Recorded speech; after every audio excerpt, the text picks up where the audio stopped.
Microsoft донесе одлука да го повлече Skype од употреба, означувајќи го крајот на една ера во дигиталната комуникација. Овој сервис, кој доминираше во видеоразговорите пред ерата на Zoom и Microsoft Teams, ќе биде постепено укинат во наредните месеци.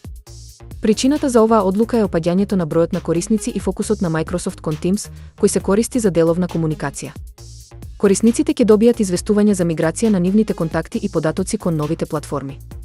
И покрај тоа што Skype беше еден од првите сервиси за видеоразговори, конкуренцијата и технолошкиот напредок го потиснаа во втор план. Во последните години доминираа алатки како Zoom, WhatsApp и Telegram, кои нудеа подобри можности и интеграции.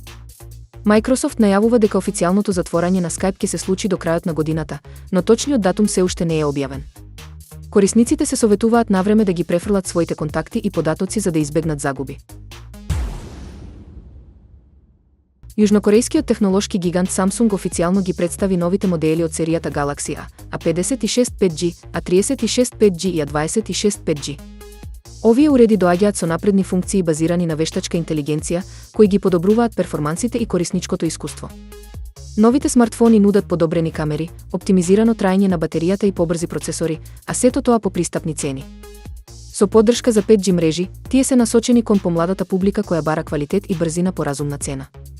Galaxy A56 5G е најмоќниот меѓу нив, со Super AMOLED дисплеј, подобрен ноќен режим за фотографирање и подобрена безбедност. A36 5G нуди одличен баланс меѓу цена и перформанси, додека A26 5G е најповолен модел со основни AI функции.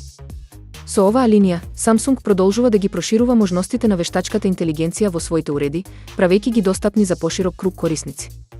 Очекувањата се дека овие модели ќе станат едни од најпродаваните во средната класа на смартфони.